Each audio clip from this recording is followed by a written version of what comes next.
Ito ang buhay. Pa-chill-chill ka lang, paanod-anod lang sa tubig. Yan sa'yo. Congrats. Lasa mo na yung contribution ng lahat ng bata dito. Kaya naman pala may ekstrang alat. Abay oo naman. May electrolytes na yan. Natural spring water yan na galing sa mga bata. Pagkatapos namin mag-relax sa river at maghanda ng lakas ng loob para sa extreme na ride, sumasabay na lang kami sa agos ng tubig pabalik doon.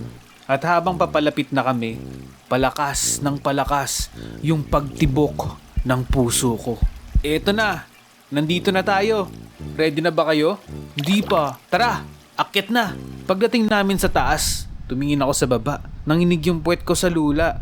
At pagtingin ko naman sa kanan, nire-ready na yung malaking salbabida. Siyempre, kinakabahan ako kasi ako yung kuya, ako yung mauuna. Pero di lang naman yun pang isahan. Kaya kasama ko si Ate Lois, ang kapatid ko, at ang pinsan ko.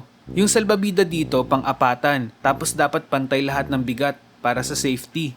Ginaid naman kami ng nag-aayos ng salbabida. Dapat daw walang tsinelas. Kung may tsinelas, kailangan isuot mo sa braso. At kailangan walang suot na salamin. Sinabi din sa amin kung paano ang posisyon ng mga paa namin para siguradong mahigpit ang pagkakaupo namin dito sa salbabida. Nung nakaayos na ang lahat, tinanong kami ni Kuya kung ready na ba. At sabi namin, okay na kuya,